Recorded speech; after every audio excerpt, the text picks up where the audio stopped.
You know how I start my introductions with like a what's Xing my Y's sort of thing? A lot of the time, people seem to like that. It's become a little bit of a trend. You know how that's a thing that we do? Yeah, sometimes. What if I were to open the show by loudly shouting, "What's aborting my fetuses"? Would that be a good idea? Would that work? I mean, I'm not no. I was going to say something smart. No, just no.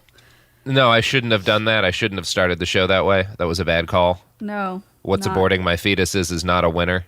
I would go not a winner. Well, that's a shame because we've already recorded it. I'm Robert Evans. This is Behind the Bastards. It's a podcast about the worst people in all of history. Today, we're talking about someone who's relevant to the issue of legal abortion. Anyway, my guest is Teresa Lee. Hello. What's up? It's me, Father Longlegs. Hi. Yeah, it's good to be here. I had no idea what we were talking about, and boy, am I excited. Teresa, how do you feel about me opening the show by calling out "What's aborting my fetuses"? Was that a good idea? Do you think? A third opinion is necessary. It's 2020, and I don't know anything. Nothing surprises me. But I said, boy, am I excited? I should probably have said boy or girl, but we'll never know because once it's aborted, you won't know. So exactly, that's the beauty of abortion. Anyway, there's no beauty in abortion. Well, that's not true. That's not true. Okay. There's a lot of good things about it being available that are lovely. People being able to take charge of their lives in a lot of one. Anyway, yes, we don't need to. That's not necessary at the top of this episode. But Teresa, what are you, Teresa? In podcasts, you are a maker. No, you create things. No, like what are you? No, what do you want the kids at home to listen to go know about you? I'm gonna come in super hot because I just read an article, not about my podcast, but I was a guest on it, and it described me as so tranquil she didn't know it was being recorded. I think he meant it nicely, but I was like, damn, that's who I am. I just reek of RA energy. I was a former RA. I guess I'm a former RA. Let's lead with that. And, like in colleges and shit? Yes, in college. Okay. NYU was expensive. I needed to find ways to pay my housing. So you were basically a cop, is what you're saying. Well, no, because I was there for the support. Like I did a lot of the programming and like behavioral health and like one-on-ones. And honestly, I just didn't like to enforce the rules. I was all about, supporting the emotions of the kids. But yeah, I guess technically that's what RAs do, is they are kind of cops. But there's actual cops in New York, so I didn't have to worry about that stuff, about crime, I'm sad I didn't have you as my RA in college. We had a total narc. I feel like I give off narc vibes, but I'm not a narc, I swear. I am also a podcaster. You can listen to my podcast, which is called You Can Tell Me Anything, which is kind of an RA podcast. It's a cop podcast where you interrogate people. Yeah. I just really people don't even know they're on it. I just kidnap them, put them in a room. Starting to suspect that Teresa's an undercover. Is this why you kept trying to get me to saw down those shotguns? Yes, I have no idea what you're talking about, but I feel like I'm a few seasons late on your Twitter. It was just a Ruby Ridge joke. We do those all the time when we're not doing Waco jokes. Teresa, have you ever heard of Phyllis Schlafly? No, I don't think so. Oh, boy. Okay, so the name's not ringing any bells, huh? Nope. Can't say I know any Phyllises, really, that are in real life. I feel like I know the Phyllis from Monsters, Inc., but... She would hate my t-shirt that says "Feminism is the Law Now," created by Jamie Loftus of the Bechdel cast. Hi, Caitlin. She would hate this shirt. Hate. Yeah, it's... She hates t-shirts. She would hate that shirt. She's not a fan of cotton, or is it polyester, or... stretch? Feminism. Oh, gotcha. Okay. Phyllis Schlafly was probably the most famous anti-feminist in all of history. She's one of the, I don't know. So like we have a couple of different kinds of bastards on the show, right? We've got like the dictators, which is what our show kind of started to talk about, Hitler and Stalin and these people who are like very famous, like mass murderers in history. And, those folks, it's really easy to tell. Like, you can usually, throw an exact death toll at them, right? Like, we're talking about Hitler. We can be like, and Hitler was responsible for roughly this many millions of people dying. And Stalin, got this many millions of people killed. And yada, yada, yada. Saddam killed this many people. Very easy. The first one we're talking about today is someone who never ordered a single execution or invasion. But it is possible that in the long run of time, Phyllis Schlafly will wind up with a body count that actually eclipses a lot of our other guests. And with things going the way they are, she might be the person who gets a lot of the people listening to this podcast killed. That's a good. That's all still up in the air. Now, if you've seen or read The Handmaid's Tale, you're familiar with. You've watched The Handmaid's Tale? It's a little too graphic for me, but I very much know the content and the stories and the themes. There's that character Serena Joy, who's like the main female villain of the series. Mm-hmm. Like she's the lady who's married to the commander. And her backstory in the both the show and the book is that she was like a major conservative political icon and author before the Dominionist Christians took over the United States.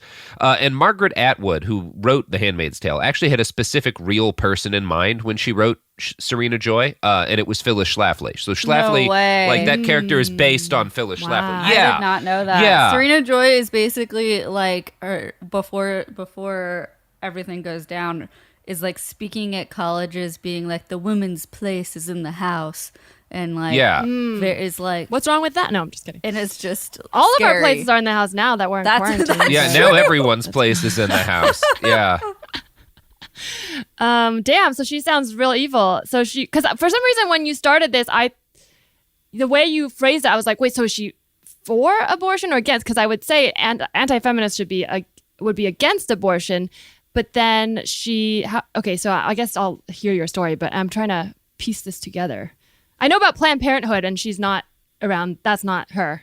No. No. She's the opposite of all that. So Phyllis, the big thing she gets credited with usually is that she stopped the passage of the Equal Rights Amendment, which she did. What she's less often credited for is creating American conservatism, the Republican Party as it exists today, as a meaningful political force. Like she's the person who kind of invented the Republican Party's strategy that led to them reaching the exact demographic that put Donald Trump into office. Without it, she goes back quite a while. So without Phyllis, we probably don't have President Ronald Reagan. We may not have either President Bush, the Iraq War, the push to ban abortion, the Trump campaign, or any of a lot of other terrible things that are currently pushing our country to the brink of a nightmare.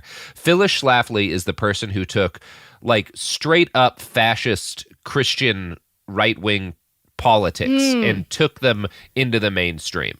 Like the Republican Party was not always that party. She made it that party. That's her accomplishment, is she turned the Republican Party into the party of fucking QAnon, right? Like that's Yes. what she's the person. There's also like the CNP. Is she related to that at all? Or I'm not sure if that touches The on CNP? the like Council on National Policy. It's sort of in that shadow network with, Koch brothers money and DeVos money and oh all yeah, that. I mean she was kind of in she was in that vague universe of people who were part of think tanks and got paid a lot of money by sketchy Republican millionaires and stuff, like, but her big affiliation was with the Moral Majority, with the Falwells. Like she had a lot of, she was a big player in all Falwell. that. Yeah. The American Enterprise She Institute. was involved with Jerry. Yeah. It's never good. Yeah, Jerry kind of stole her ideas to make the religious Gotcha. right into a thing. That's not. She was his good. muse. In a way, kind of. Yeah, we'll get into the whole story right about now. So let's do it. So Phyllis was born Phyllis McAlpine Stewart on August 15th, 1924 in St. Louis, Missouri. Her mother, Dottie, came from a moderately prominent family. Her dad had been a successful, and Phyllis's granddad had been a successful attorney. And unusually for the area, Dottie had both a bachelor's degree and a 2-year certification in library science. So she was an educated woman in an era when that was like not the most common thing in the world, although it was starting to be more common. This is like right around when women are getting the vote. In 1921, Dottie met and married Bruce Stewart, a heavy equipment salesman for Westinghouse, which are the guys who made typewriters and along with a bunch of other stuff. Now, Bruce was 17 years older than Dottie, which I think we would all consider problematic today, right? Not always. Like, there's definitely age gaps like that that have existed and have been okay. But as a rule, something like oh, that's kind of weird. But at the time, everything was terrible, and it was totally normal that your husband Unlike would now, have when 35 everything's years great. on you. Yeah, as a man in his 40s, you've got about 15 years left before your heart gives out. So you really want to marry a 20-year-old so she can take care of you once you start stroking. Wait, was her name Daddy? Did I hear that right? Dottie. It's Okay. D-A-D-I was like what everybody called her. So I think never thought to name a girl Daddy, but now I want to. I'm not going to call her. I don't think it was Daddy, and it makes me uncomfortable to call her that the entire podcast. So we're going to go with Dottie. You almost made a podcast joke. You almost said I was almost going to call her Daddy. Get it? Anybody? Oh, I don't really know what that is. I've seen that meme around, but I'm not well versed in that. Yeah. Don't worry about it. It's over your head, Robert. It's fine. It's fine. Okay. Pop culture. That's good. So Dottie is married to Bruce. So Dottie gets married to Bruce, and Phyllis is born 3 years into their marriage, which actually is kind of interesting to me that like they wait that long, because like normally this time, especially like something like that, you get married, you just start firing off kids. But Dottie waits a little bit, which is interesting. Now, both Dottie and Bruce are very traditional religious conservative Republicans. But partisan politics at that point wasn't really what it is today. Like there were a lot of political movements that had really divided the country, but they didn't fall along like Republican Democrat lines in kind of the way that they did today. So Phyllis did not hear a lot of political discussion as a little girl. Like she never, as an adult, never recalled it being a major part of her childhood. She was a precocious and happy child, at least according to the biographical interviews conducted by a Chicago journalist who studied her upbringing. It's hard for me to verify this for certain because the most detailed picture I found of her early life comes from a very biased biographer, Donald Critchlow. His book, Phyllis Schlafly and Grassroots Conservatism, it's not like just a puff piece. It's a pretty deeply reported book, but he's super sympathetic to her. And as a result, we get lines like this one. No tensions between the parents were evident to their children or revealed in correspondence or diaries. Dottie was an attractive woman devoted to her family. Like, it's all very whitewashed, and maybe her childhood was like that. I don't know. Life does seem like it was broadly good for the Stewart family up until 1930. So the 20s did pretty well for them, as they did for the rest of the city at St. Louis, which was had 800,000 people in it at that point. Like St. Louis used to be a big city.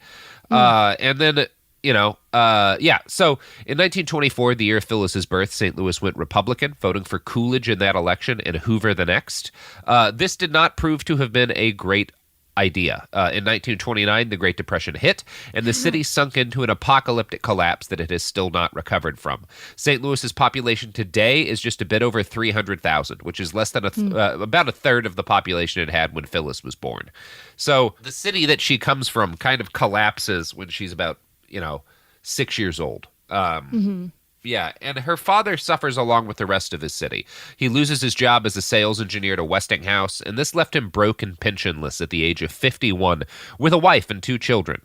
Now, thankfully, it wasn't quite as dire as it sounds, because the family actually had some money. They had a wealthy uncle, and Dottie and her kids were able to move to Los Angeles, where they lived with him for a while Bruce stayed back in St. Louis to try to get a job. By 1932, though, he had more or less given up. The economic situation was pretty hopeless. Now, at this point, Phyllis was in the 4th grade, and her family's dire financial straits don't seem to have really gotten through to her. Instead, she wrote in her diary about the excitement of taking a 3-day train ride from St. Louis to Los Angeles in an unair-conditioned car. Again, Phyllis's biographer assures us that despite the dire circumstances, her family kept her safe and insulated. And again, I'm not really sure how much I believe this. Like the way that 3-day train ride? Is that really possible? Yeah, that's what she had to do back in the day. Wow. I'm not sure I believe that her biographer when he says that like this period she was kind of insulated from the stress, just because I kind of have some personal background stuff that's in line with this. Like for one thing, I was born in St. Louis too, but when I was a little kid, I saw my dad. My dad lost his job, and my mom had to move away to the family farm, which was like this tiny little house owned by my grandpa. And my dad had to live thousands of miles away in New York, like living on a friend's couch trying to make money. And my parents did their best to not make this like traumatic and anxiety inducing for me. And I didn't really talk about it to them because I didn't want them to know how bad it was. But like it really fucked me up as a kid. And I have to imagine I have to imagine young Phyllis picked up on some of this. Being separated from your dad, having to like move across the country.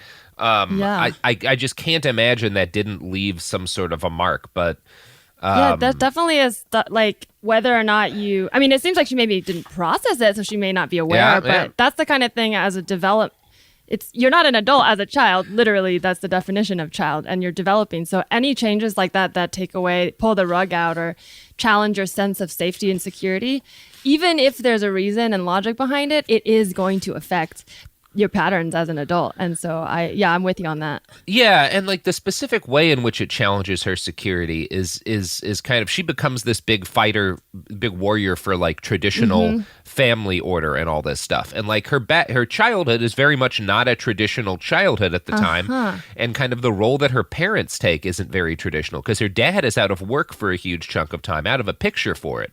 Yeah. So there is kind of this feeling you get throughout her life that maybe this was a lot more traumatic to her than she ever even realized herself, and it had an impact on why she became this sort of warrior for this, like trying to kind of reset her childhood in some way that it's almost like she's pinning all of her personal trauma onto this bigger issue as to not look within herself and deal with it. And then maybe saying like, oh, if everything just stayed the same, I would have stayed the same and life would have been good. But it's like, or maybe life is up and down.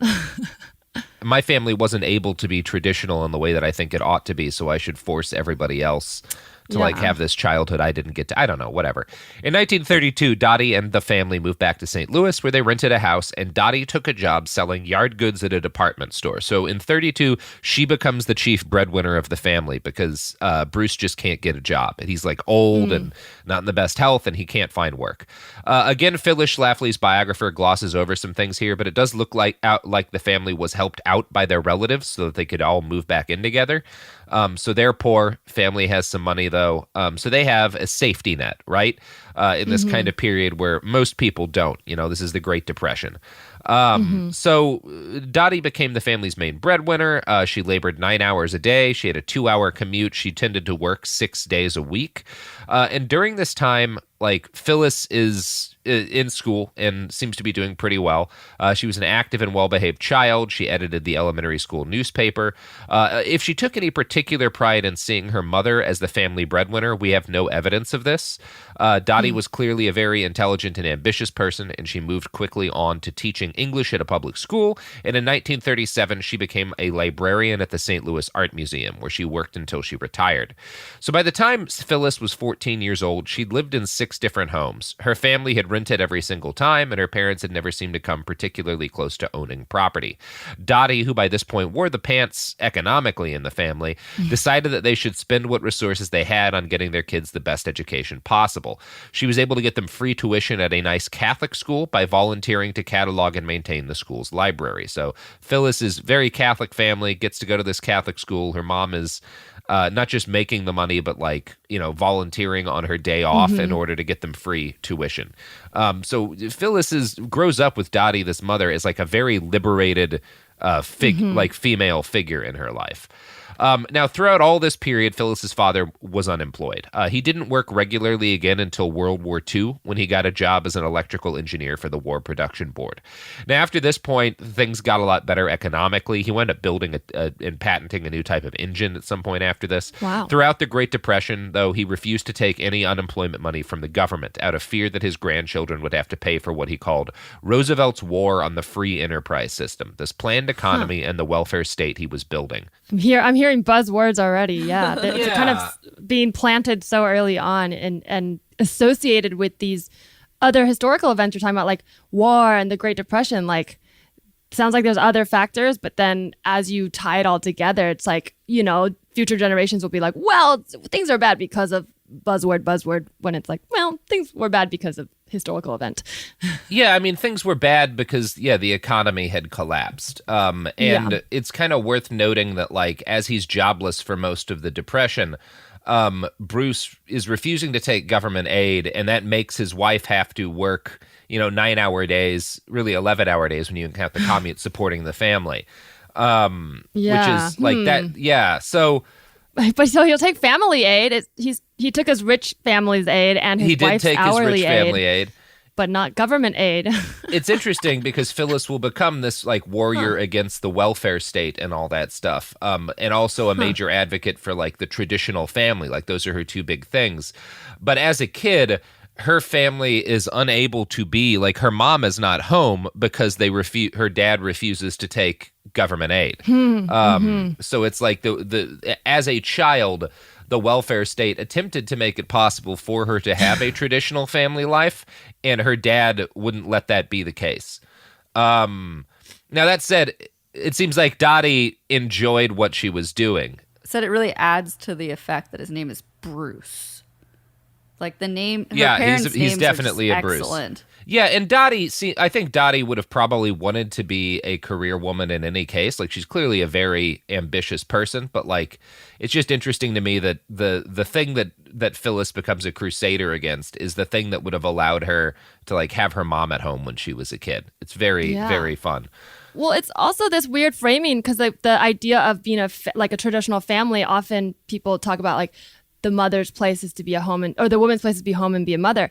But if you frame it a different way, it sounds like Dottie did the extreme version of being a mother. Like she was like, all right, my child needs support and care, so I'm going to work for her tuition. So like in a lot of different framings, like that is doing the motherly job even more motherly. But I feel like that goes against this idea that the mother's at home, even though it's still driven by this motherhood, not a drive to work. It's driven by a drive to provide. Yeah, it is. I mean, she's clearly is a great provider, and like is I think most people would agree, a really like being a very responsible mother here, like putting in a lot of work and time and effort in order to take care of and give her kids the best possible chance. And Phyllis inherited her mother's obsessive work ethic. She was an extremely competitive student and was actually like brokenhearted in her sophomore year when she failed to win the coveted highest average award in her school because she'd had to stay home for a chunk of the year with the measles. And trawling through Phyllis's biography in this period, she seems like the platonic ideal of an ambitious 1940s girl. She graduated valedictorian. All of her friends were these wealthy, gifted children of aristocratic Catholic St. Louis families. Her grades earned her a 4-year scholarship at Maryville College, which was a local Catholic school. And Phyllis went there for a year, but she was disappointed, finding it too easy. So she enrolled instead at Washington University, where she would have to pay her own tuition. I should note here that at one point in the past, it was possible for students to pay their own tuition to college without, being rich. Like that was the thing that you used to be able to do. Now, World War II was in the middle of like happening at this point when Phyllis starts doing college. And in the middle of happening. Yeah, so she needs a full-time job in order to pay for college. And thankfully, there's this horrible war going on, so it's actually really easy to find work. And she gets a full-time job at the St. Louis Ordnance Plant testing ammunition by shooting machine guns all day. Wow. Which is a pretty sick job. And also non-traditional in the in the old-timey gender roles sense. Like, totally. Only bringing that up because it sounds like she's going to get worse. And I'm like, interesting. Yeah, it's a pretty cool gig. She gets $1,250 a year to shoot these machine guns, which is about the equivalent of about $20,000 a year now. But that was a living wage back then. Like that was enough for her to live and pay for college because it was just a different time. So Phyllis was working constantly between school and her job. She didn't really have any free time, but she seemed happy, and she was able to live independently working for the government. Phyllis earned her bachelor's degree, and she went to Harvard and got a graduate degree. And to talk I want to, at this point, kind of zip ahead 60 years to elderly 87-year-old Phyllis when she was giving a speech in 2013, because she brought up this part of her life, her time at Harvard, during a speech in front of a bunch of white right-wing activists. And I want to read this to you so you can see kind of how she framed her time in school. Quote, "Let me tell you, I worked my way through college and got my college degree at a great university, Washington University of St. Louis in 1944. No discrimination of any kind." She's highlighting that there there was no discrimination of women before feminism. I then went to Harvard Graduate School and competed with all of the guys. No discrimination whatsoever. Got my Harvard degree in 1945, and my mother got her bachelor's degree at a great co-ed university in 1920. So all these opportunities were out there before you were all born, and the feminists had absolutely nothing to do with it. So that's the way she frames this, is like, she frames no discrimination as if discrimination is like, as long as you make it, there's no discrimination that exists at all. Like, it's like, well, if you didn't get in or you didn't get something, it could be discrimination, it might not be, but that doesn't imply that there's none at all. Like, how many people were, like, how many women were, in the class versus men? Or was it just that you sounded like you did really well, and then you're like, well, it doesn't exist? Yeah. And there's that whole statement is a pack of lies. And I'm going to quote now from a write-up by journalist Adele Stan to kind of break down why. In truth, Schlafly would have been barred from entry to Harvard's undergraduate programs in 1945, as well as from its law school. And while she studied with the men, Harvard, under pressure from feminists, had just begun admitting women to some of its graduate programs. Her degree was conferred not by Harvard, but by the women's college with which it was affiliated, Radcliffe. Schlafly also failed to mention that at the time her mother earned her degree, the 19th Amendment to the Constitution, which, thanks for the efforts of first-wave feminists, granted women the right to vote, had not yet been ratified. So, like, she leaves out a lot here, like the fact that she wouldn't have gotten to go to Harvard at all without pressure from feminists, and the fact that Harvard was so bigoted it would not give her a degree. She did the studying at Harvard, but she had to be given a degree by an affiliated college because Harvard didn't want to be seen as giving degrees to women. This is a little like Stockholm syndrome-y, like the way she is, because it's almost like the lady doth protest too much. Like, I don't go back and talk about all the times I haven't been discriminated against, but if you're going to bring that up in your speech, then it's like, perhaps you're defending something you know in your heart to be true that you don't want to look at. Yeah. Yep. And exactly. So, Robert, let's get back to it. Yes? before you get back to it, it's time for a thing. Sophie, that's not how we do things here. We have to start by saying something horrible, and then we use that to lead into a podcast ad. Like, Teresa, how often do you think about the Armenian genocide? Where are you going with this one, buddy? Is this rhetorical? That was not a good way to lead into... Ooh, Sophie, I've forgotten how to do this job. What are you trying to sell? Nothing. The products. Here, have an ad.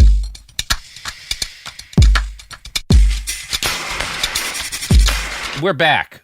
And boy, howdy. I botched that last transition. Yeah, I was expecting apologize. you to go full Waco, and then you just didn't. It was weird. I'm fighting a cold, maybe. I don't know. I don't have the Waco in me today.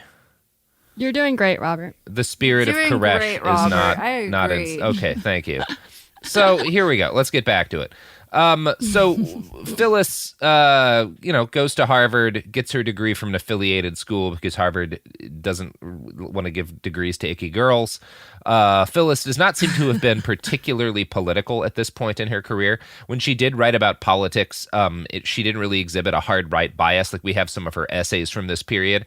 And she was actually really into the idea, this is again right around the end of World War II, to the creation of she was really into the idea of the creation of the United Nations and establishing a national order which could act as a bulwark against the aggression of dangerous countries, which is So in 1945, she's like, oh yeah, of course there should be a United Nations that helps keep the peace internationally. Now, obviously, as Phyllis Schlafly, when she became a major activist, she would reject any hint that there should be an international order or cooperation for peace. But in 1945, she wasn't a nativist hard right cynic yet. The shift in her seems to have started after the end of World War II. Without great global threats to confront the U.S., the government began to disassemble the various agencies it had created to build the army that was necessary to fight World War II. So in an instant, the job market went from this wide open place flush with cash to a contracting market where returning veterans got preferential treatment and young women like Phyllis were unable to find work. And I'm going to quote now from a segment of her biography that highlights what I think is probably the clearest first evidence we have of her embrace of right-wing ideology. In November 1945, Phyllis Stewart won a reader's essay contest sponsored by the Washington Daily News, declaring, "The cards are stacked against the enterprising and ambitious person and in favor of the mediocre adults or the unqualified veteran." So she's basically talking about like the fact that the government is giving preference to people who aren't like her for employment, and like that's the thing. She that sounds she like hates. a lot of people on Twitter right now in 2020. Yeah, but also just the idea of like calling it unqualified vet, like it's like they fought in a. I don't know. There's so many layers to this that it's interesting. I'm seeing her brain kind of like go into overdrive, and I feel like at one point it just crashes. Like it's like too many things and thoughts, and she's like, I don't know what to believe. I guess we'll just reset it. Yeah, I don't know. I don't know about that in terms of like what's going on in her head right now. I think there's actually a pretty straight point. Like she seems to start at like her issue here is that like the government is giving actual preference to veterans and stuff. Like there were a bunch of different kind of like job benefits that they got. But she's trying to get work right now, right? So she's still kind of pro working woman at this point. Yeah, it's more that she's anti like these the people who are coming in and like taking the jobs that she wants to get. Like even though they're kind of like veterans and the people you'd think are supposed to be heroes, like she develops this kind of issue because they're taking the work that she wants, and she sees it as like, well, if the government wasn't like sticking its nose in business and like giving these people a leg up, then I wouldn't be having this problem. Because I'm clearly very qualified. Like, yeah, I think that's kind of what's going on here. And she starts to get angry, like really angry kind of at the government's, at its meddling in the economy. And she winds up finding a group of conservatives who seem to be angry about some of the same things. And she gets a job with this think tank they've organized called the American Enterprise Association, which later becomes the American Enterprise Institute. This is still around today. So you may not have heard about the AEI or the American Enterprise Institute. Today, they're just one of a bunch of conservative think tanks in D.C. arguing that schools should be open. And like a bunch of their more recent arguments have been like, we need to reopen schools, and also Taiwan needs U.S. fighter jets, and like a bunch of like standard kind of conservative stuff. But the AEI, Taiwan is a conservative. Yeah, because they started out as like exactly, but they didn't used to be. I mean, well, I don't want to get too into it, but the U.S. like literally armed the communists in China and were pro splitting China in half, which helped Taiwan lose. Absolutely. And now they're all anti-China, but it's like, you guys made this happen. Yeah, I mean, that's U.S. foreign policy in a nutshell, is we arm everybody involved, and then it comes back to bite us in the ass, and we're like, how could this have happened?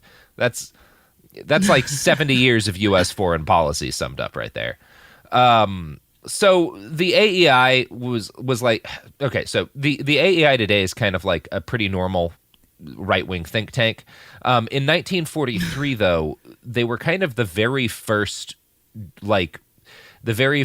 sign of what would become the organized conservative movement in the United States. Yeah, prior to World War II, there really wasn't a conservative movement in the United States. There were a bunch of different right-wing groups and had been a lot of different right-wing political organizations. But you had sort of this smattering, a mix of anti-New Deal groups, so right-wing groups that thought the New Deal was creeping communism. You had these nativist organizations, supporters of Father Coughlin, that right-wing radio preacher, or supporters of Charles Lindbergh, people who hadn't wanted to get involved in World War II. So you kind of had this disorganized chunk of different and very separate kind of right-wing political organizations. You had anti-communists, corporatists, anti-Semites, anti-Catholics, and all of these people. They'd never really come together in an organized conservative movement before. And that's kind of why the Democrats are consistently winning presidential elections and dominating politically during this time, because there's really no organized right-wing movement, and there is an organized left-wing movement. Or at least kind of liberal movement. So what became the organized conservative movement, what we know today as the right wing, got its start by opposing FDR's run for a third term. This was the first thing that united anti-New Deal Republicans with conservative Democrats in the South who were on the edge of flipping parties because of racism. It brought in a lot of anti-interventionalists, people who had been with groups like America First and the Mothers Anti-War Movement. So yeah, this was like all these groups start to come together, and there's some pretty nasty people in them. Like the Mothers Anti-War Movement sounds like something that you'd see. It sounds like it would be a left-wing group today, but the war they were against in the 1930s, like they didn't want to go to war with the Nazis, which meant that there was a lot of anti-Semitic propaganda. So they were pro-Nazis almost. Yeah, broadly pro-Nazi, and that's true of like the whole genesis of the conservative movement. All of these people. They won't all say it, and after World War II, everybody gets very careful about their Jewish conspiracies. That's like Mothers Against Drunk Driving, but instead of being against drunk drivers, they're just like, no more cars. Like, we don't like cars. And you're like, what? That's not the point. Yeah. And these different groups are all kind of the different conservative groups that kind of like come together to form like the nascent right wing in the post-war period. They are all kind of sprinkled with anti-Semitism. And the way that they have to kind of change it, like prior to the war, you can say Jewish people are trying to, like, Jewish influence and Jewish money is trying to keep us, is trying to pull us into war. And after the war, you have this, like, it kind of changes to people saying that, like, well, there's all these secret Marxists in the United States and they're trying to, like, make a communist takeover. And they're still talking about Jewish people, but they've gotten a lot more careful because of the Holocaust. Yeah, and Phyllis's biographer insists that she, at this point in time when she gets involved in the American Enterprise Institute, like knows nothing about like sort of the racist anti-Semitic chunk of the right wing, and that's a lie. But we'll talk about that a little later. Just like she knows nothing about discrimination. Maybe she's just bad at observing things around her. Yeah. So, in the wake of.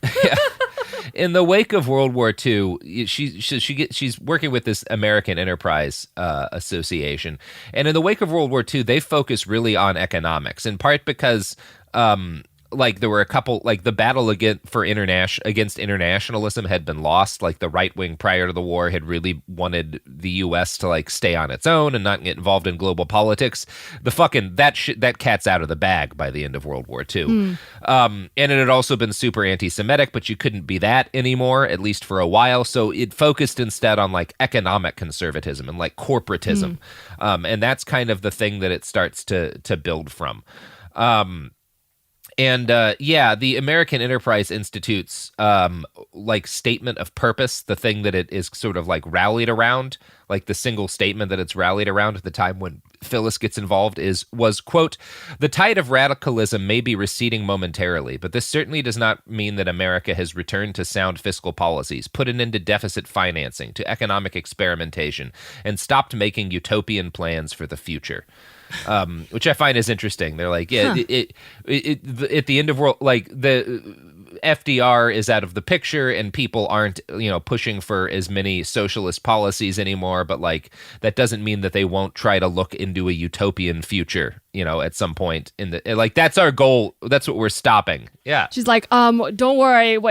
If I was in charge, I would not be trying to make things better. I would definitely try to make things worse as they were before people tried to make things better. So just trust me on that.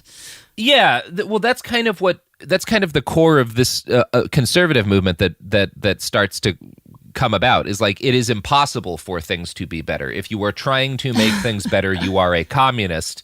The best that we can do, like literally, anti-communism is kind of the entire center of this new right wing that forms, because it's that you can be anti-communist in this period.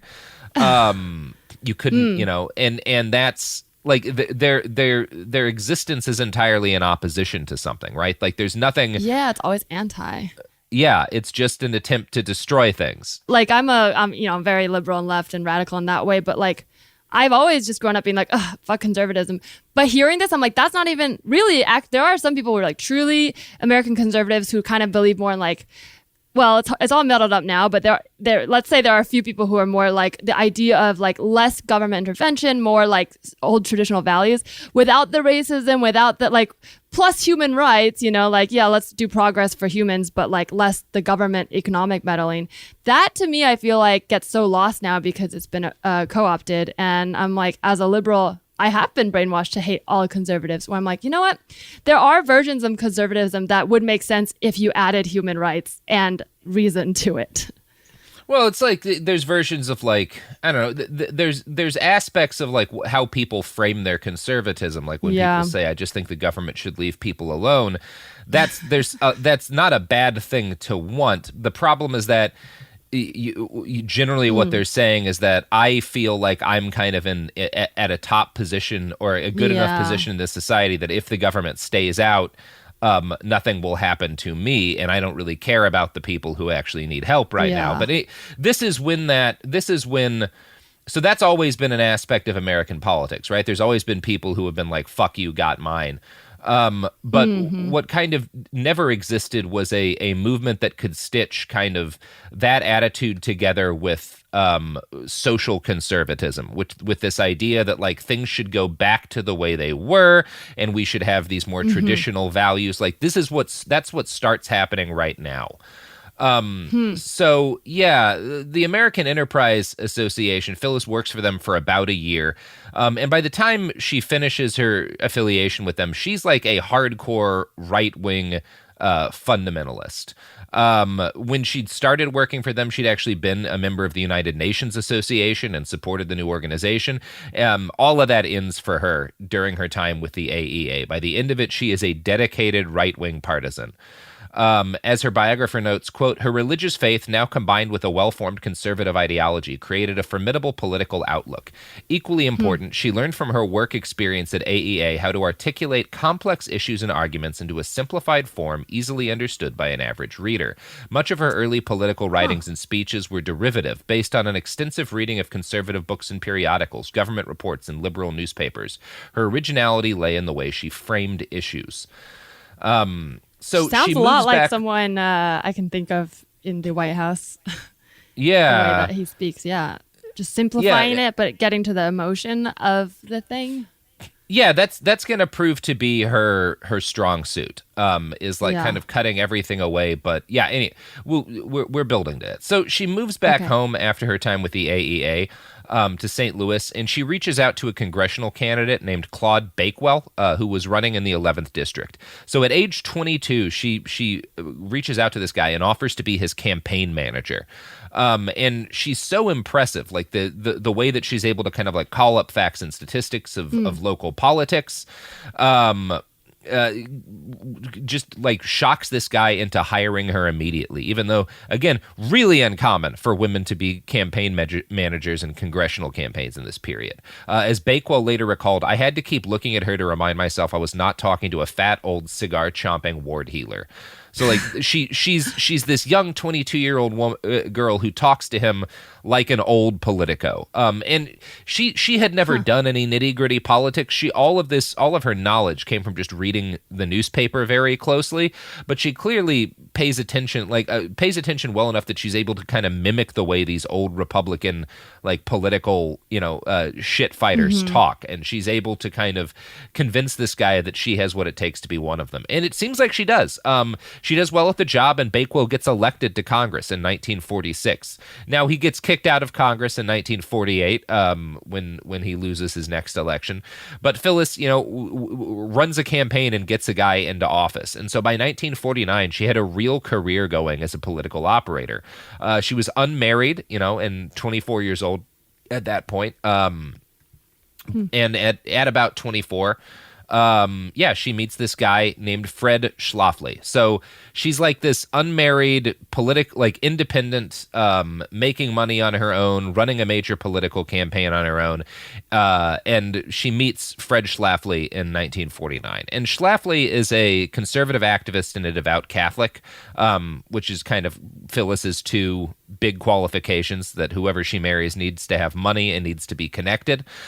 He came from wealth. They moved right into a mansion as soon as they got married.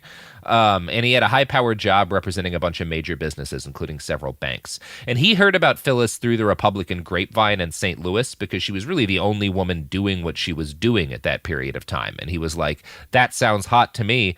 I want a woman who sounds like a cigar-chomping old Politico. So he reaches out to flirt with her. Donald Critchlow, her biographer, writes about what happened next. Quote, "What followed was a rather unusual courtship in which they usually saw each other once a week on the weekends, while the rest of the time they exchanged poetry and letters. These letters were intellectual exchanges about political and theological questions, written as much to display the author's intelligence as to convey knowledge. Fred and Phyllis Schlafly married on October 20th, 1949, in a ceremony at the St. Louis Cathedral, duly reported on the society pages of local newspapers. On their honeymoon in Mexico, they took an extra suitcase full of books." So What? she finds they took a books guy. on their Yeah, honeymoon? why not? I would do that. Yeah, they're big nerds. They're Was big, it to fuck on or just to... I think they probably fucked on the books. They were probably fucking on like a bunch of like different, I don't know, fucking right-wing economics textbooks and shit. Because that is kind of what gets them both horny, is right-wing politics. So they find each other's perfect match, and they stay married the rest of their lives. So that's great for them. They had a loving relationship while they fucked the world. Oh no.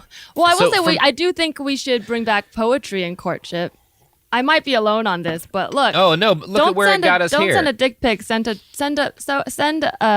poem.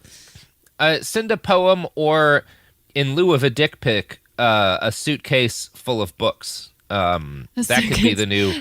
And you can have a note with it that says, your dick.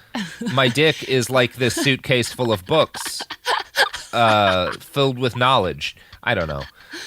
So from this point forward, Phyllis Stewart began to live under the name she'd have for the rest of her life, Phyllis Schlafly. Now, Phyllis shot through the turgid waters of mainstream Republican politics like a speedboat after this point. Her obsession was anti-communism. And when I say anti-communism, I don't mean like she just hated actual communists. I mean like she was deranged. She was convinced that Harry Truman was a dyed-in-the-wool communist. Like... That's the level of right wing she is. Like she thinks the guy who dropped atom bombs on Japan to scare the Soviet Union was secretly a communist infiltrator. So it's always the people with a lot of money living in the mansion that are anti-communist. Like it's almost like they're just scared you'll take their money. Yeah, and she becomes, I don't know, like she kind of goes from somebody who seemed like she was a pretty reasonable person at like age 20, 21 to Harry Truman as a secret commie in the space of like 2 or 3 years, which is, I guess, it's just because she kind of finds herself in this far right political world where all of these people are like passing around these pamphlets on politics and stuff, and it just takes her over. I mean, marriage will drive you crazy, I guess. I don't know. No, I don't know. I think it happened before the marriage. I think the marriage happened because like she had really like, and her parents were clearly like very anti-New Deal and stuff, but like it's not clear to me exactly why she gets to this kind of unreasonable fringe of the movement, but by 1949 she's there. She's attacking Harry Truman for being a commie. That's like that change is just, it's so extreme. Yeah, I'm sure it didn't seem that extreme to her. Like she ends World War II. I can't tell you exactly why it happens, but she's not alone in this. There's this growing right-wing movement. And again, this is the period where there's still no concerted conservative movement in the United States. It's starting to form at this time. And one of sort of like the big nexuses that conservatism forms around is what's known to historians as grassroots anti-communism.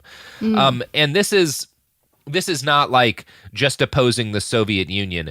This is like grassroots anti-communists were kind of associated with, like, they would pass around all these books that would detail like how communists had come to power in other countries, and like sort of we're starting to make these different conspiracy theories about what commies were trying to do in the United States. Like it was this specific fear that communism was like actively attempting to take over their lives. And there was a lot of things that were wrapped up in this. First off, there was a populist appeal against the elites, who even the elites in the Republican Party were seen as being like members of this communist conspiracy. And there was this growing belief that communists centered in the Kremlin had infiltrated agents into the highest levels of American government. And so a lot of the stuff that you see today in like QAnon, right, where like there's this supposed to be this secret battle in the United States government and all of these bad actors who are like Marxists and Satanists and stuff who have gained power in the shadow government or whatever. This is where that all really starts. Like and so Phyllis is on the ground floor of this kind of thing. Wow. It's kind of bizarre because I feel like it is true that all countries have like agents everywhere, but when they tie it together like this, it doesn't make sense. Like I wouldn't be so bold to say like no suspicions are ever true and there's no shadow dealings, because of course there are, but this idea that there's like a concentrated nucleus of very coordinated like shadow dealings just to go against you and your family specifically is like just that nobody spends the time and money to do that. But yes, there are hints of shadow dealings, and I think that's enough to get these QAnon people going and excited, even though the reality is it's just like not that big. It's not what they think. Yeah, there's definitely like communist spies, just like there were, just spies, like capitalists or whatever. Yeah, that we had over like, and some of those spies, like you've got like the Rosenbergs who give the Soviet Union information on the atomic bombs. Like that kind of shit is going on. But Phyllis and her fellow grassroots anti-communists are convinced that like the whole government has been infiltrated by the commies, and that like they're working in concert to carry out a takeover of American society. Robert, so kind of Robert, do you know what won't take over the American society? That was so bad. Do you know it is a secret communist infiltrator? Trying to replace our capitalist system with a I don't. What is these it, Robert? Products love communism. Shit. It's an ad break. Yeah.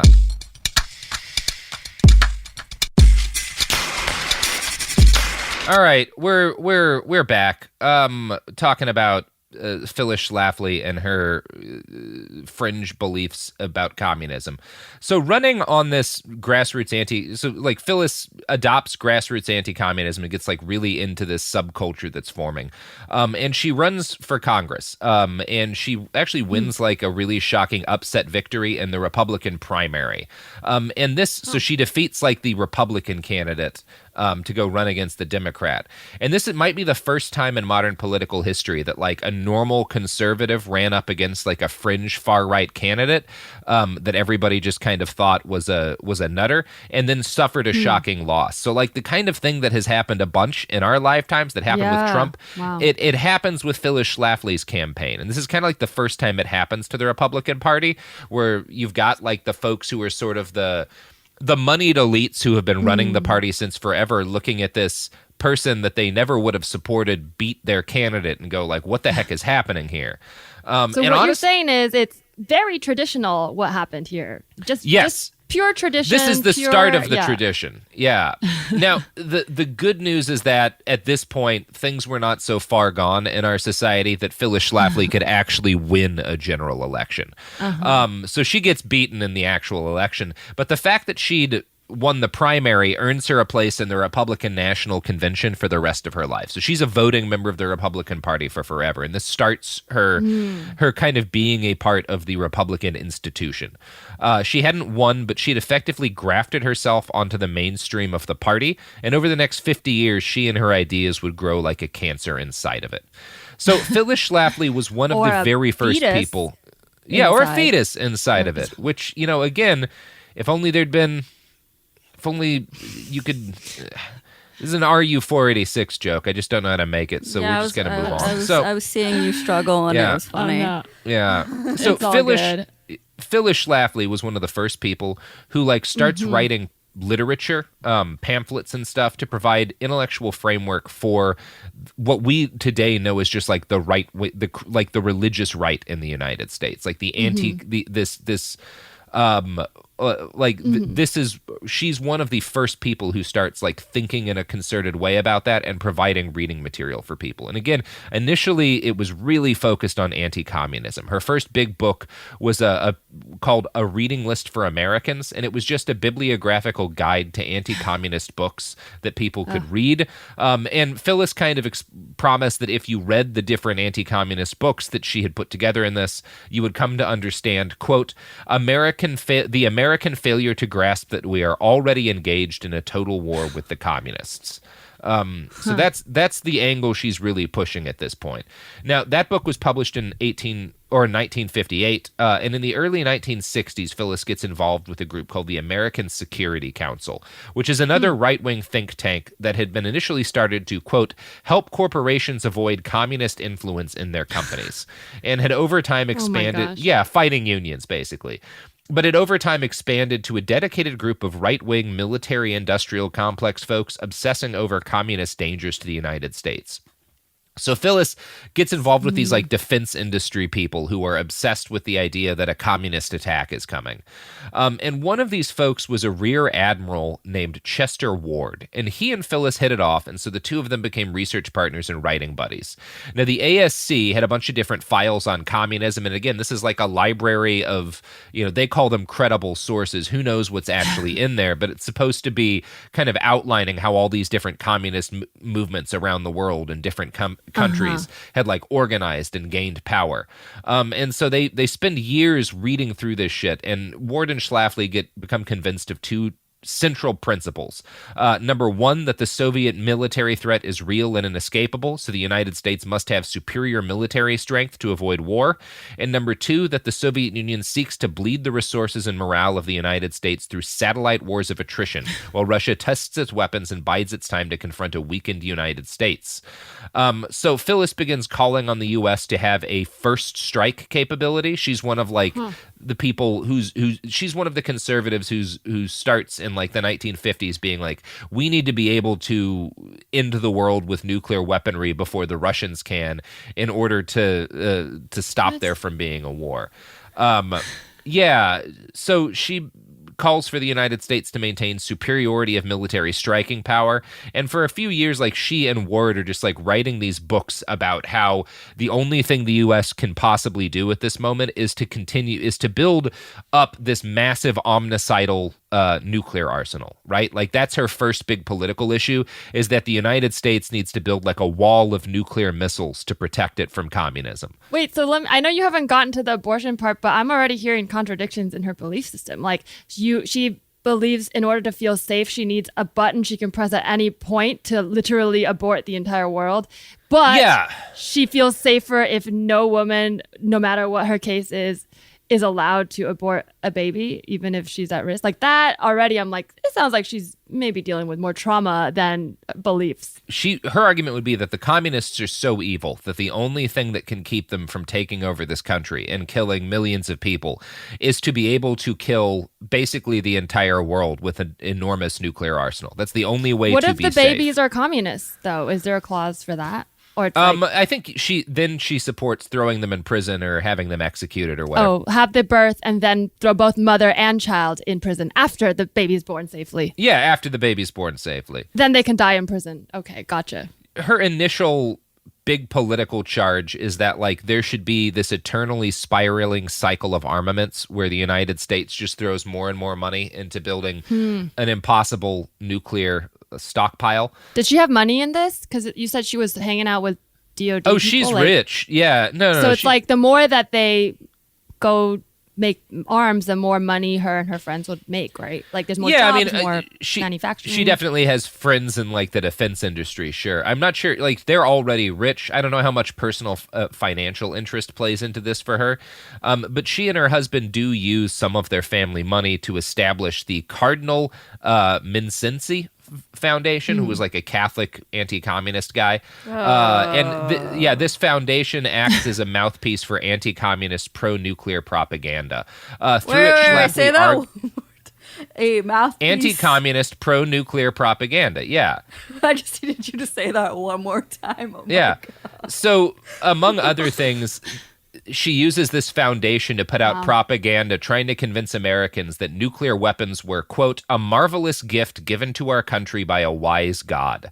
Which kind of makes you wonder, well, the Soviets have them too. What were they to the Soviets? Like, did God give them to the communists, or was that the devil? Like, how does this work in your cosmology? How does she describe communists? Because, I mean, I'm already getting... I mean, I know, like, the anti-communist movement, and it's kind of coded, but, like, does it ever really describe, like, what does she mean by that personally? Because it's obviously not just it's not just the idea that people should have access to resources. It seems like it's specifically anti-Soviet or just anti-fascism, or she's just anything but her? Like anything that is the government trying to enable people to help each other is communism.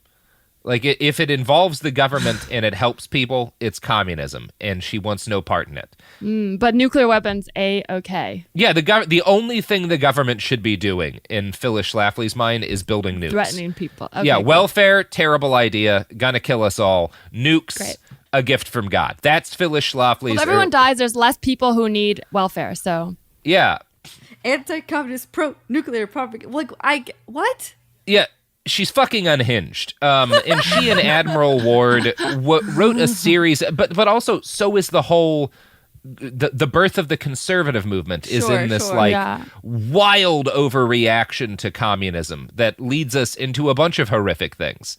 She and Admiral Ward wrote this series of very bad books about the Soviet first strike that all Americans ought to fear every day. That's always her focus in these books, is to convince Americans that the Soviets are going to get the drop on us, that they have better technology, and so we have to keep building better and better missiles, otherwise we won't be able to kill them first. So titles of the books she and Ward wrote include Strike from Space, a Megadeth Mystery, which is a hell of a title. That sounds like a cool sci-fi movie.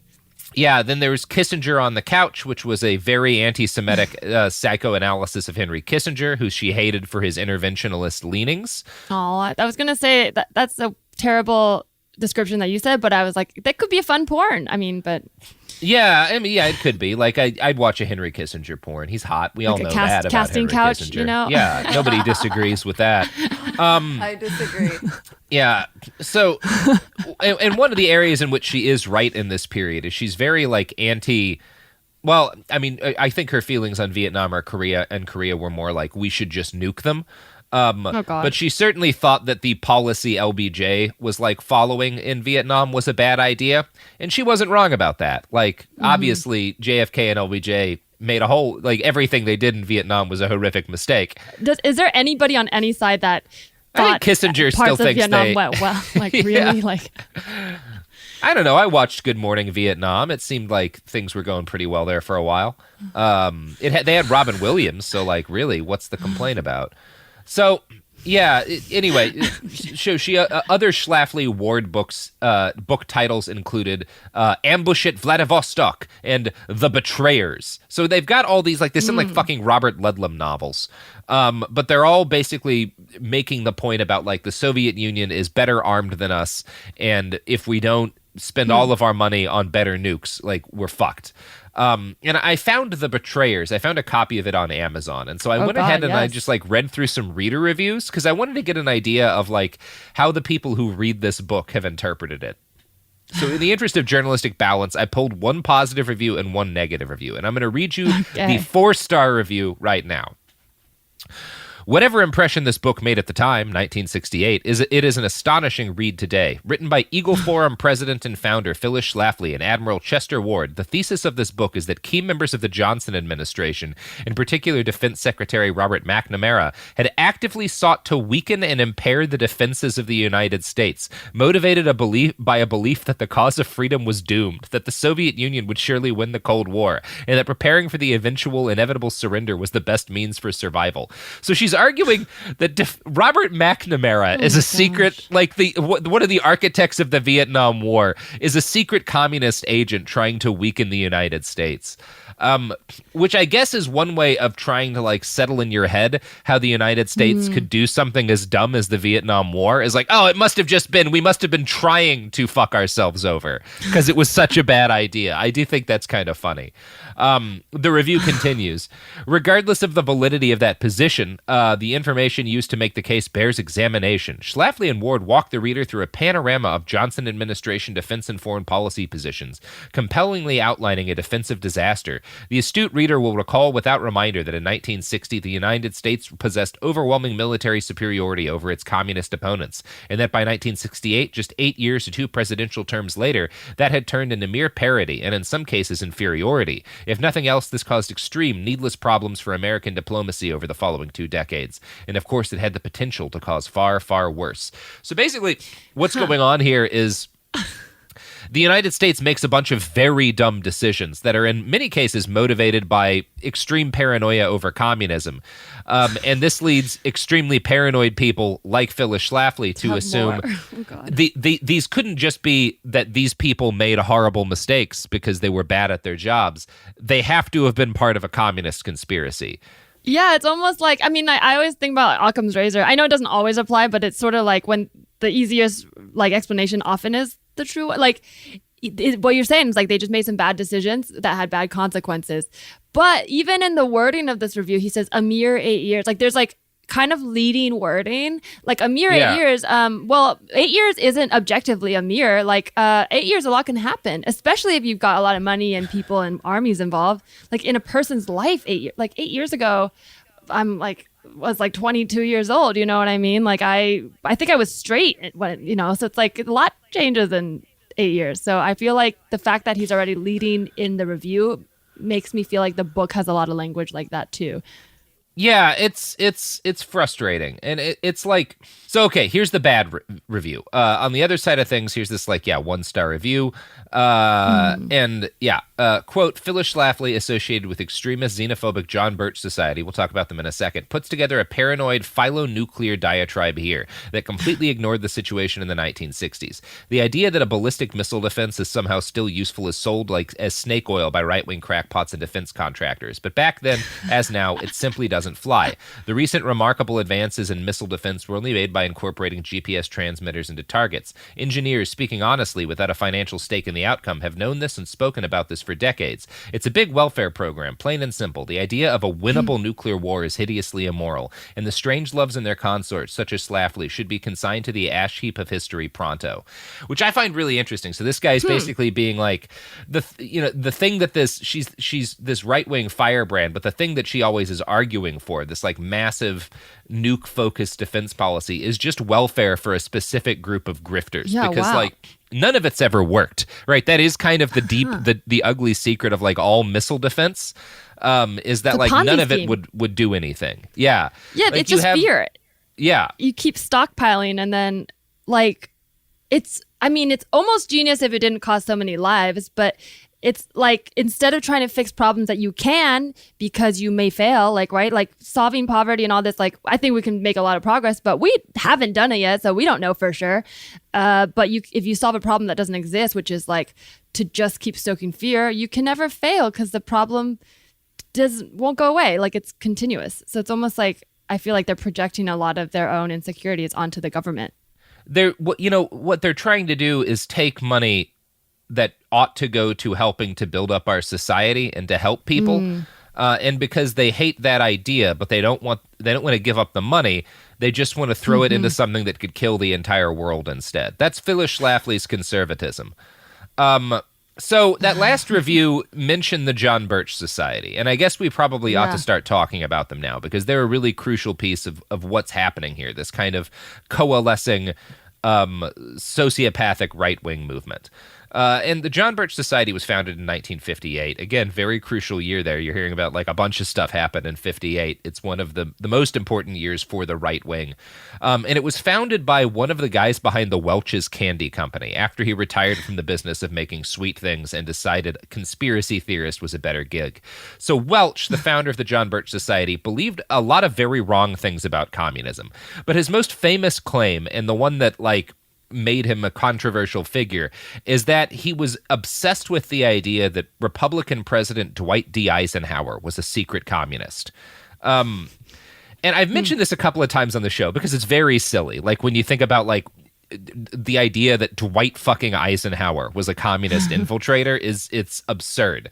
But I think when I mentioned it kind of in the past, people assumed I was referring to like Welch had just sort of like dropped this in a couple of lines in his book or maybe like put out a pamphlet. The reality is that he was so obsessed with this idea that he wrote an entire 287-page book titled The Politician, laying out the case that Ike was a, quote, dedicated conscious agent of the communist conspiracy who had been serving communism all of his adult life. The United States, Welch believed, was in 1958 under the operational control of the Communist Party. So that's what these people believe, because like Ike is building highways, right? Like because he thinks that it's a good idea to spend national money on a highway system, he's literally an infiltrator from the Kremlin who has become the president. And the United States is completely a communist controlled country because we have highways and like the GI Bill. Like it's kind of wild because I do feel like if you strip away the labels of left wing and right wing, I hear similar conspiracies from the left now of, you know, the White House. And I'm not even get into any of that. I'm just pointing out how sometimes we like project a little bit. I don't know. I just think there's something really interesting in the way that they are like trying to create this fear. And then meanwhile, you said Phyllis really knew how to study the politicals and then became one. She's kind of studying the communists and becoming obsessed. Like perhaps there was a moment when the right wing almost took on these tactics. Who knows? Oh no, they absolutely did. That's actually exactly what we're getting to here, because the John Birch Society. I'll talk about them a bit. That's you've predicted something here. The John Birch Society was named after the guy what was claimed to be like the first American combat death against communists. That's who John Birch is. And it kind of in late 1950s, early 60s, it occupies a cultural place that's kind of similar to the alt-right. Mainstream Republicans considered them really toxic because their founder had slandered Eisenhower. But a lot of Republicans, like a shocking amount, secretly agreed with a lot of core Bircher tenets. They just didn't want to be like super identified with the John Birch Society. And because they were sort of politically toxic to be associated with, they had to be careful about how they organized and solicited funds and handed out propaganda, because they didn't want to necessarily be identified doing that. In order to figure out like how to get around this, they actually studied communist movements that had succeeded in foreign countries in order to like figure out how they should organize the John Birch Society in order to like get their propaganda out.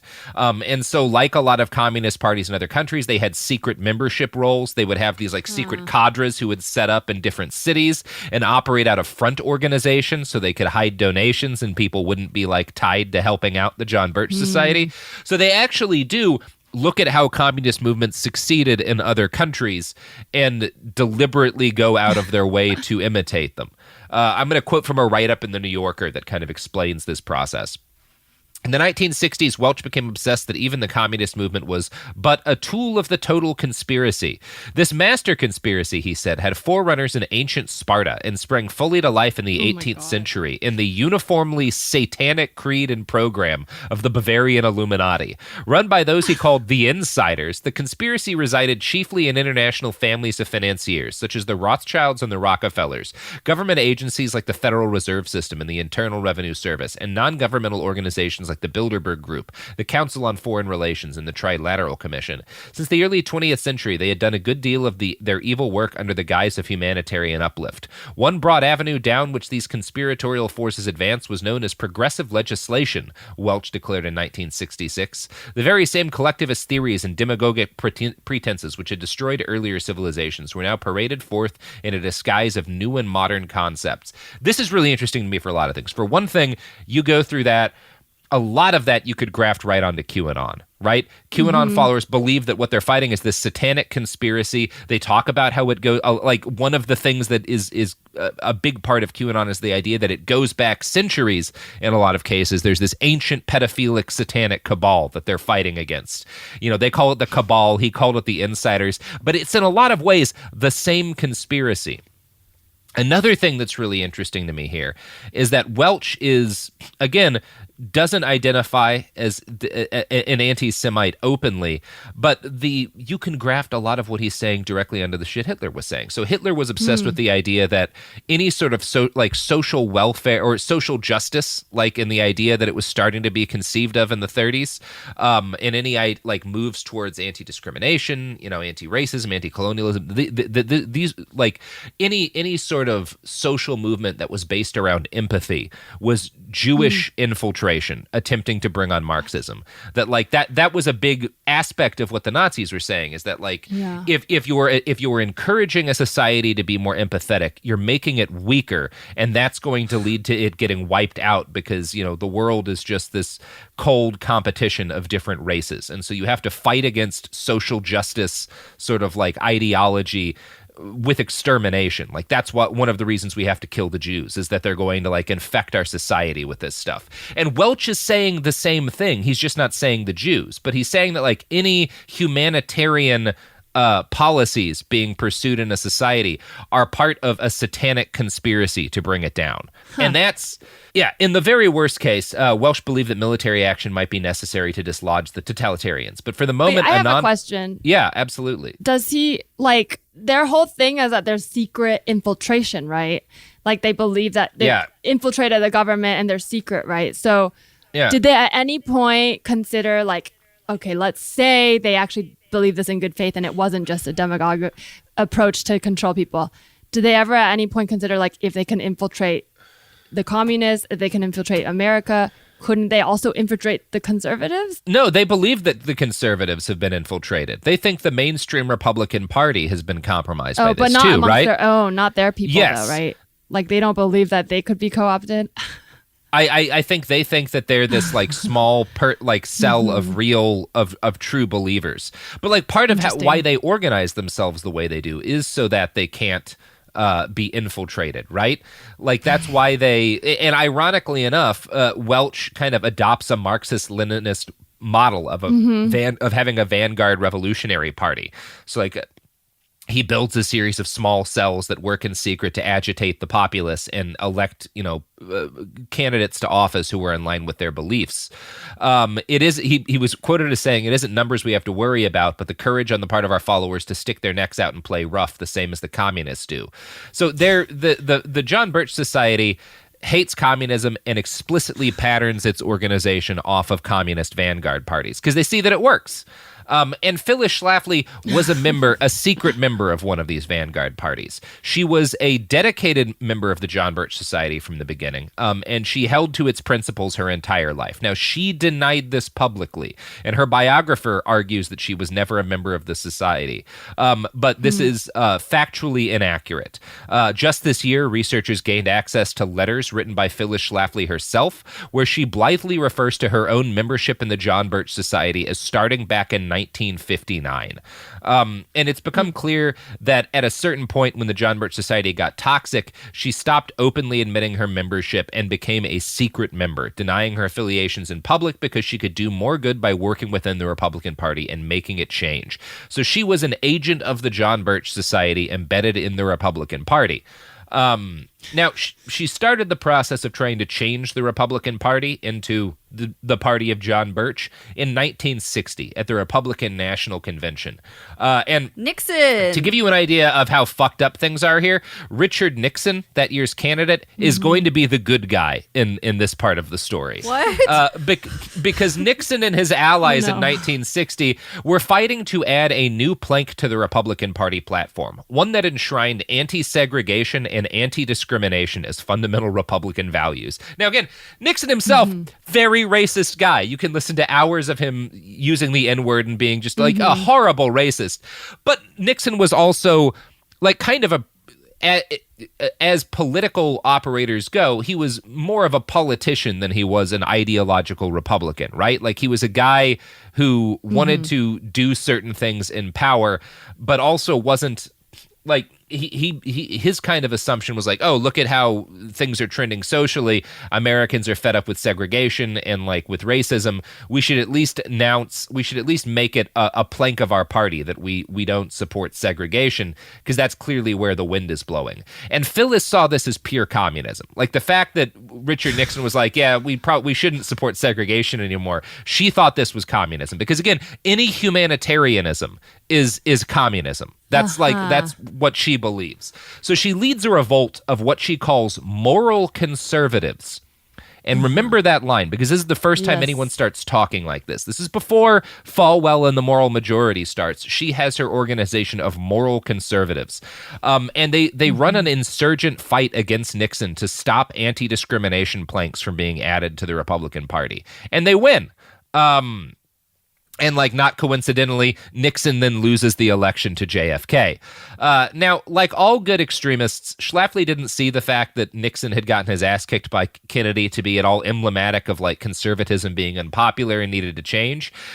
She decided that the party just hadn't gone far enough in the right direction yet.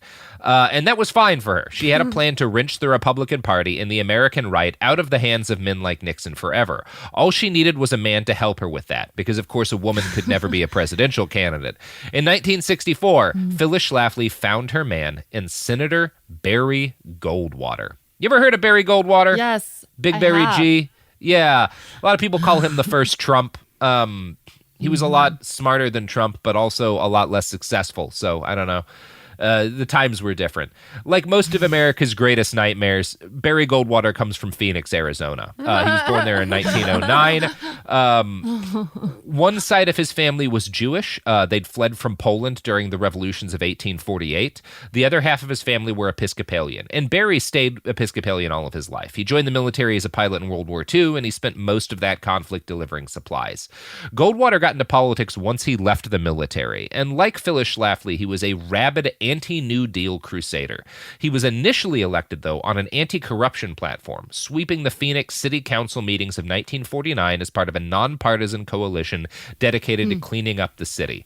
And you see this a lot with these guys, is like they come into power planning to fight, like promising to fight corruption. Like, I don't know, that's a story we hear But today once they as have well. the power, they're the one in power. It's like the whole idea is paradoxical to begin with. The reality of the situation is that you can't come into power and fight corruption because power corrupts, but whatever. Yeah. He used this as the baseline to rebuild Arizona's weak and ineffective Republican Party. Arizona used to be a solid Democratic state. In 1952, he won election to the Senate. Now, the young senator from Arizona quickly gained prominence for his willingness to attack the head of his own party, Dwight D. Eisenhower. You're seeing some similarities here. Obviously, Goldwater was not an open member of the John Birch Society. He didn't call Eisenhower a communist, but he criticized Eisenhower's budget proposals, which he saw as unreasonably wasteful. Financial criticisms of Eisenhower soon gave away to Barry's real issue, which was that Eisenhower supported forcibly integrating schools. So Eisenhower said, yeah, we should send in the military to make these southern states integrate their schools if they won't do it themselves. And that was Barry Goldwater's big issue, is in the way he and like his defenders. So conservatives today, will defend both he and Phyllis Schlafly, who was also anti-integration.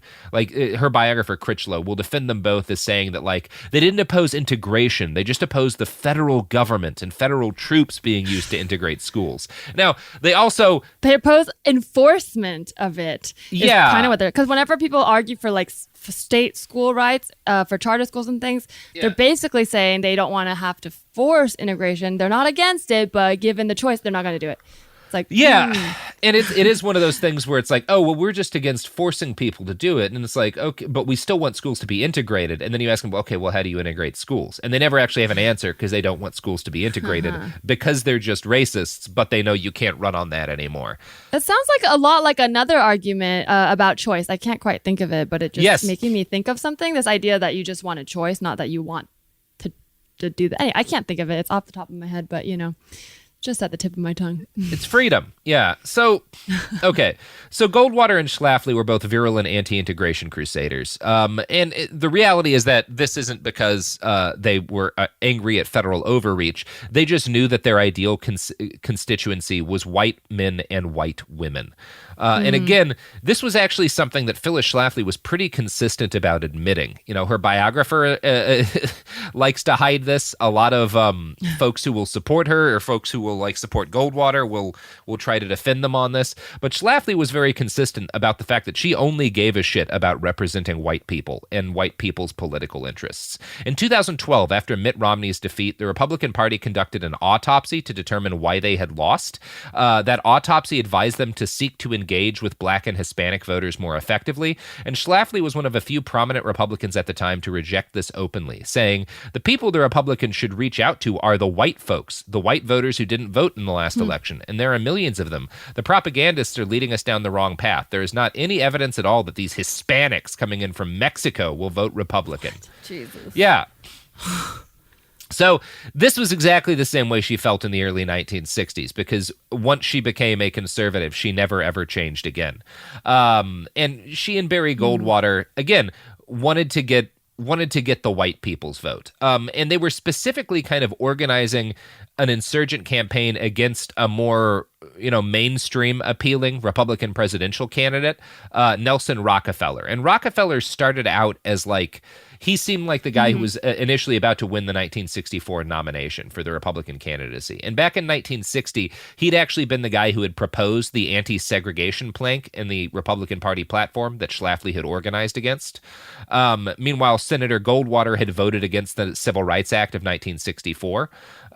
So this guy in 64, Rockefeller, is running, and he's like, Republicans should be less racist. And Barry Goldwater is no, we've got to go whole hog into racism. That's my entire thing because I'm literally a fascist. I should note here that, there was never any chance of either of them winning the election, right? 1964 is right after JFK was gunned down by a young Bernard Sanders, and the Vietnam War was, not yet at its fever pitch. So LBJ, who did, one of the most masterful pieces of American political maneuvering is kind of how LBJ handled the immediate wake of JFK's death. He's extremely popular at this point. And he's just, the war on poverty has gotten started. The Voting Rights Act has been passed. There's all this progressive stuff that's being slammed through Congress. You've got this incredibly popular and effective Democratic president who has taken over from this tragically murdered young Democrat. There's no way the Republicans are going to win in 1964. So it's something of a lost cause from the beginning, but it becomes kind of this fight over what the future of the Republican Party is going to be. So on one hand, you have Nelson Rockefeller, who's like Michael Bloomberg, actually. He's a very, very wealthy guy who's popular with the elite of the party, but normal Republicans hate him as much as normal Democrats hate Michael Bloomberg. Very out of touch with reality. Yeah, I was gonna say he's sort of in history books. He's sort of, he reeks of someone who's just another rich guy who bought his way into good graces. Yes. But I remember reading about him as a philanthropist, and you're like, that's not the first thing. He didn't get his money by being a philanthropist. Yeah. He got money, and then he decided to pay his way into being remembered as a philanthropist. Yeah. And so the fact that the right wing hates him, they all wind up hating him for the wrong reasons because they weave him into these conspiracy theories. But he sucks. And the John Birch Society considered him a communist agent, and he still winds up in right-wing conspiracy webs to this day. You'll find him in a shitload of QAnon stuff. They can't stop talking about the guy.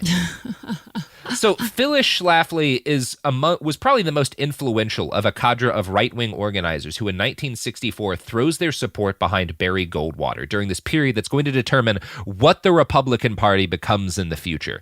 The 1964 elections are where the Republicans voted on, like, what are we going to do next? What are we going to be next? Are we going to be this more kind of technocratic, corporatist, but open party where we try to, appeal to a wide variety of voters? Or are we going to just go straight for white people? And like, that's us forever, is just getting white people to back us.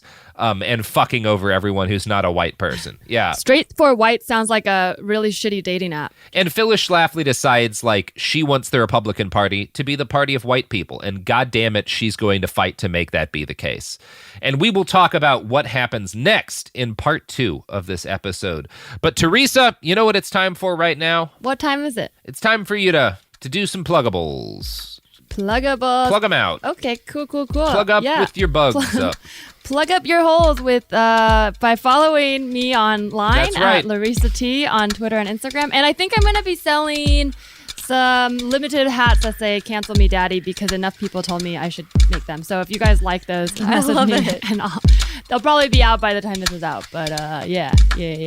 And I'm not Larissa T, but you can find me elsewhere on the internet, or so the legend goes. No one's ever proved it one way or the other if I'm on the internet. So go seek me out, and if you find me, listen to my teachings, and we will become lovers. Sophie, how do I end this? You can follow Robert on Twitter at iHeartRadio. Okay, you can follow us on Twitter and Instagram at BastardsPod. You can buy something from our T Public merch store. You can listen to Robert on Worst Year Ever. You should wear a face mask and wash your hands. What else? Did I do it? Yes, that's good. Great, the podcast is over.